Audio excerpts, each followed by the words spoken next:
Les amis, premier SmackDown après la draft, c'est parti.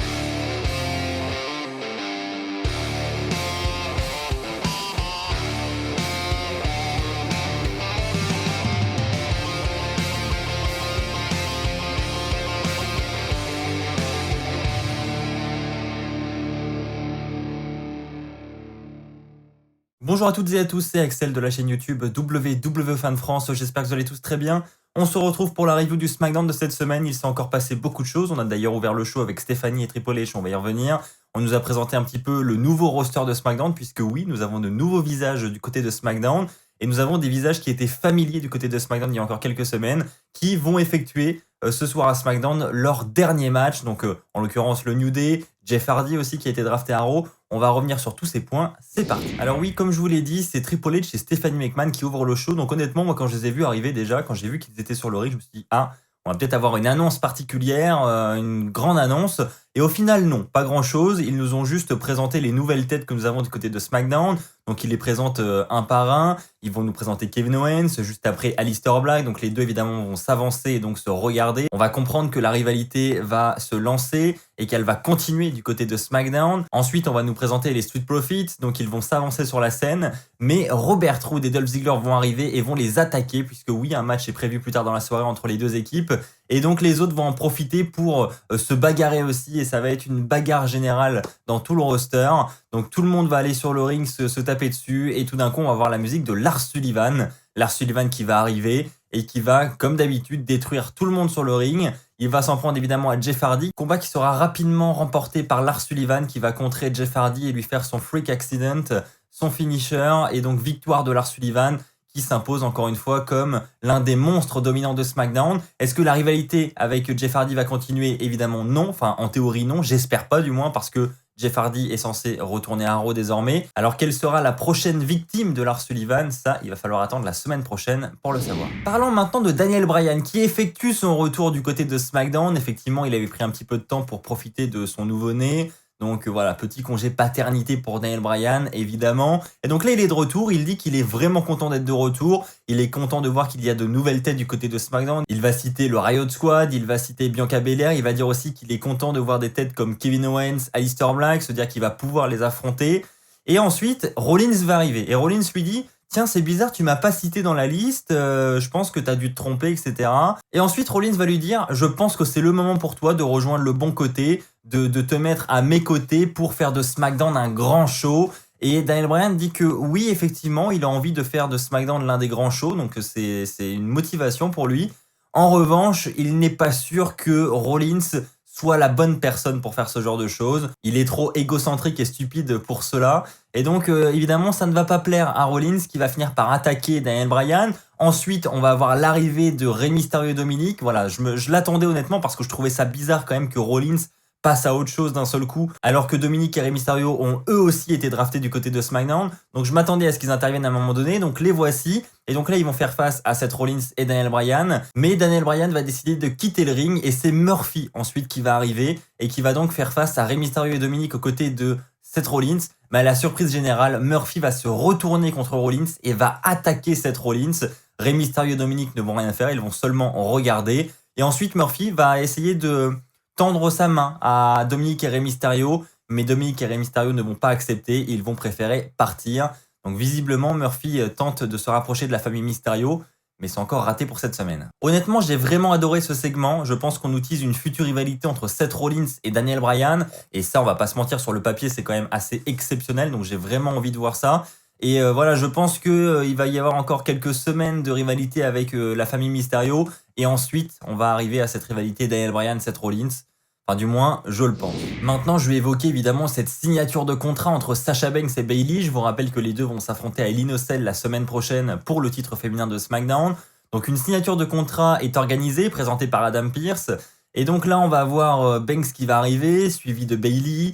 Et Bayley va tout simplement continuer son blabla de toutes les semaines, en fait, hein, à savoir, voilà, je vais te battre à Hell in a Cell et je vais ainsi continuer mon règne de championne le plus long de SmackDown. Elle dit qu'elle a fait tout ça seule et qu'elle va continuer à le faire seule. Banks va ensuite s'énerver, elle dit que de vrais amis ne devraient pas se trahir. Elle va ensuite dire que Bayley a profité d'elle. Toutes ses victoires, elle les doit grâce à Sasha Banks. Elle lui dit, rappelle-toi, quand tu as remporté le titre féminin de Raw, c'était grâce à qui? C'était grâce à moi. Si tu as le règne le plus long de SmackDown aujourd'hui, c'est grâce à moi. Enfin bref, elles vont commencer à se crêper le chignon comme d'habitude. Et puis ensuite, on va en arriver à cette signature. Donc Sasha Banks va signer le contrat. Elle va ensuite donner le contrat à Bayley. Mais Bayley va refuser de le signer et va partir sans le signer. Donc Sasha Banks va en profiter pour lui en remettre une petite couche en mode tu es une grosse lâche, tu n'acceptes même pas de signer ce contrat. Je vais te montrer à Hell in a Cell ce que ça va donner. Quand tu seras dans la cage, tu n'auras pas d'autre choix. Et elle lui dit, d'une manière ou d'une autre, tu devras signer ce contrat. Donc Bayley n'a finalement pas signé le contrat, mais le match aura tout de même lieu, évidemment. Sasha Banks contre Bayley en Hell in a Cell. Honnêtement, j'aime beaucoup la tournure de cette rivalité. Je trouve qu'ils ont vraiment préservé les attaques physiques entre les deux là depuis plusieurs semaines. Ce qui fait qu'on a beaucoup de hype pour Hell in a Cell. On a hâte de voir Sasha Banks se lâcher sur Bayley maintenant qu'elle va pouvoir enfin le faire. Elle sera enfermée dans une cage en plus, donc ça peut être que excellent. Donc honnêtement, j'ai vraiment hâte de voir le match à Hell in a Cell. Avant de passer au flop de la soirée, je vais parler évidemment du main event, à savoir Roman Reigns contre Braun Strowman. C'était annoncé également depuis la semaine dernière. Match pour le titre universel, donc Roman Reigns se défend sa ceinture. Donc le match a lieu, etc. Un match sympa, mais ça va être une belle domination quand même de Roman Reigns, qui va même remporter ce combat par soumission. Et ça m'a vraiment étonné. Victoire par soumission de Roman Reigns sur Braun Strowman, donc pas n'importe quelle victoire. Hein. Il s'impose vraiment comme l'homme à battre du côté de SmackDown. Surtout qu'il y a encore quelques mois, Strowman était vraiment la tête d'affiche de SmackDown. Donc là, quand même, c'est une belle position qu'a Roman Reigns, on va pas se mentir. Et donc après le match, on a Jey Uso qui arrive. Et Roman Reigns va prendre une chaise et va lui dire « Regarde, mec, ce qu'il faut que tu fasses. » Donc il va prendre la chaise et il va tabasser Strowman avec. Et ensuite, il va lui donner la chaise à Jey Uso quand il va monter sur le ring. Et il va lui dire « Bah vas-y, maintenant c'est à ton tour. » Donc Roman Reigns va lui présenter son dos. Mais Jey Uso va lâcher la chaise et va refuser de le faire. En revanche, quand Roman Reigns va se tourner et qu'il va sourire en mode « Oh mec, t'as pas osé le faire », et bien là, Jey Uso va commencer à se vénérer un petit peu. Il va enchaîner les coups. Petit super kick qui va coucher Roman Reigns. Mais ensuite, les arbitres vont arriver pour le retenir. Et là, on va avoir Roman Reigns qui va se venger. Superman Punch de Roman Reigns sur Jey Uso. Et donc là, le show se termine sur ces images avec Roman Reigns qui vient de mettre KO Jey Uso. La rivalité est toujours aussi intense et honnêtement, je donne pas cher de la peau de Jey Uso dans le Hell in a Cell match vu comment ça s'est passé déjà dans le main event de ce SmackDown. Mais quoi qu'il en soit, j'ai tout de même hâte de voir cet affrontement. Allez les amis, c'est l'heure, passons au flop de la soirée.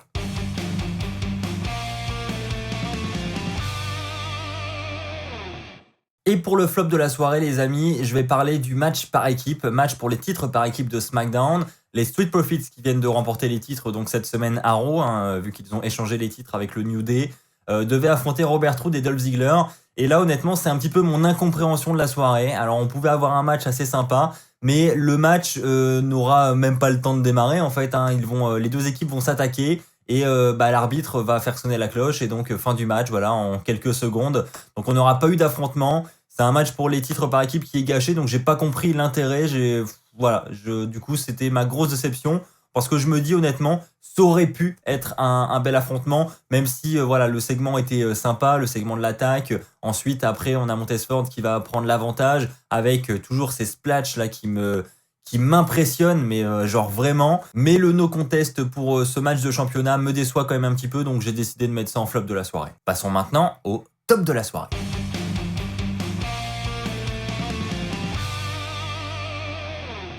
Pour le top de la soirée, je veux parler du New Day. Je tenais absolument à les mettre à cette position de top de la soirée parce que j'ai trouvé ce moment vraiment très émouvant et on sentait que c'était naturel en fait, que ce n'est pas un speech récité, ça venait du cœur.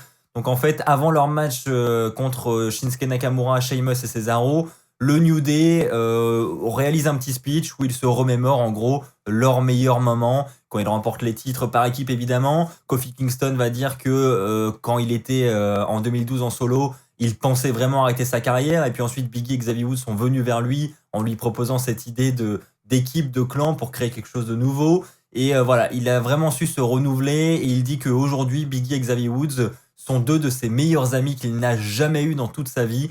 Et donc clairement, on ressent de l'émotion et franchement, ils ont réussi à nous la transmettre et moi j'ai trouvé ça génial. Donc on voit que la séparation du New Day en dehors de la storyline, ça les affecte réellement et ils étaient très émus de réaliser ce dernier match ensemble à SmackDown cette nuit. Donc je voulais en parler. Donc ensuite, match comme je l'ai dit contre Shinsuke Nakamura, Cesaro et Sheamus, remporté par le New Day évidemment. Et après le match, on va avoir un câlin du New Day qui profite de ces derniers instants ensemble. Franchement, comme je l'ai dit, très émouvant, c'était un très beau moment, donc je voulais le mettre en top de la soirée. Voilà les amis, c'est ainsi que s'achève cette review de SmackDown, j'espère que ça vous aura plu. Si c'est le cas, comme d'habitude, je vous invite à mettre un pouce bleu, je vous invite également à vous abonner pour ne pas rater les futures vidéos qui sortiront sur la chaîne. On se retrouve très très vite, d'ici là portez-vous bien, et n'oubliez pas, soyez toujours très très fiers d'être fan de catch. Allez, bye tout le monde!